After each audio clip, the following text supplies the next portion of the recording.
Welcome. This is Asher coming to you live again, and today I have a great topic for you guys, and this is probably one of the most important topics, or one of my favorites anyway. It's called How to Be Convincing. So let's go on the board here. I'm going to go over some strategies with you on how you can be more convincing. So let's get started. If you have a notepad, take the notes out and start writing.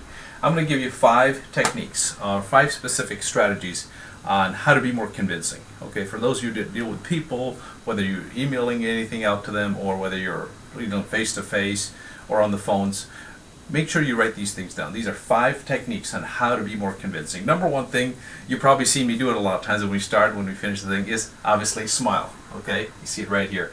Because what happens is when you smile, in the first 5 to 10 seconds when you meet a stranger, or when you first even talk to them on the phone, the first 10 seconds, what happens? You relieve their guard, okay?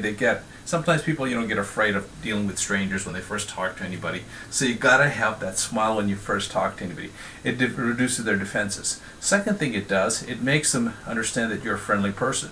And then what that does, it builds that rapport, okay? Because that's what we need to build rapport. When you go to somebody and you're just kind of straight face, serious, what happens is that you don't get the same kind of communication, and they know that you're trying to sell them something. So you got to have that smile when you first talk to people in the first 10 to 15 seconds. Keep that smile when you're talking, and then you can get serious about your product or service. And as you get interested, now watch the second one. Get interested in your customers or your client. Now, what I mean by this is not a way when first meet somebody to say, "Hi, I represent such a company, and here's what we do."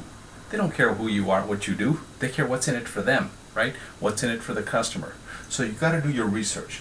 What is the type of client you're trying to target? Okay, what are they all about? Get to do their research. Spend some time. Go on the internet. Look at their website. Okay, and if you have their website up, okay, what I would do is, let's say if you're going to go meet with them anywhere or you can contact them on the phone, is get the website in front of and just browse through it.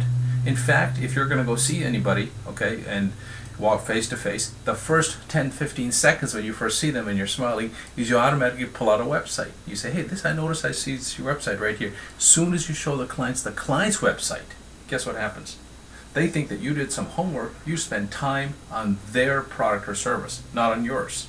That's a little different than most direct salespeople. What they do is they go, "Hey, let me tell you who we are, what we do," and they'll get all this big swagger about them, how great their company is and everything. And the client gets a defense and say, "Hey, I'm not really interested. I know you got a good company. Leave me your brochure, leave me this and that." And they say they're going to call you back. You think you have a sale. You don't. Okay? So get into the client's website. Take that with you and show it to them right away in the front end. Ask questions, the right questions. Here's the key thing.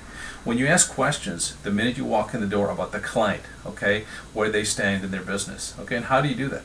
Well, here's another technique that I found that works, is if you go to alexa.com, and if you put the client's website on the search bar on alexa.com, that's alexa.com, what it does, it gives you the ranking of the client's website, okay, whoever has it, and it shows you where they stack up. You can say, "Hey, notice I found that your ranking is at 2 million and 30 million, whatever the number is." Okay, it's not going to be the first 5 or something. You're probably not going to call on Google or Yahoo or YouTube, whatever they are. So what you want to do is get some information, bring it to them, and ask questions about it. Say, "How did you stack up in that industry? Where are your rankings right now?" You might want to talk about that. Talk about their product. Okay, how diversified are their product line? Anything you can bring up. That's a long topic. I can get into later another topic on that. Okay, but that's one of the key things of being convincing is you got to get interested in what the client's product or service. Okay. Number 4, ask how you could help them do better. In other words, Mr. Client, it's interesting. You have a very interesting product or service here. If I know somebody that wanted to buy your product or service, what is the profile of your typical customer you look for? Now, when you ask a question like that, the client is going to drop everything and say, "Geez, this is the type of customer that I'm looking for." You say, "Good." Because if I run into somebody like that in my course of the day or if I'm talking to anybody, I would like to certainly send them to you. Sounds like you got a great company here. You got a great product. That this could be something that could be useful to somebody that I know. I just want to know what kind of a client you look for. Can you give me a profile of your typical customer you look for? The client is immediately going to drop what he's doing and listen and give you in writing possibly what he wants. Because remember, the old saying is if you focus on what the client wants, you'll get what you want, obviously, okay? Now here's the big one, ask for action.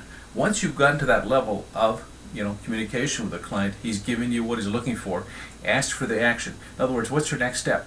go for sitting down with the client for another 20 minutes maybe, or maybe it's to just go ahead and talk about your product now, because you've given it, and by that time you're probably going to have the client ask you, well, what is it that you do?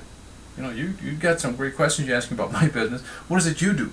This is where you ask for the close. Ask to move forward to the next level, whether it's to take ownership of your product or to the next level of having another interview with a client, whatever it is. By the way, we have some great opportunities. If you go to my website, link right down below, click on that. We'll show you, put in your email. We'll give you a lot more stuff, ways to make money as well. So come on aboard. Love to have you there. Have a great day.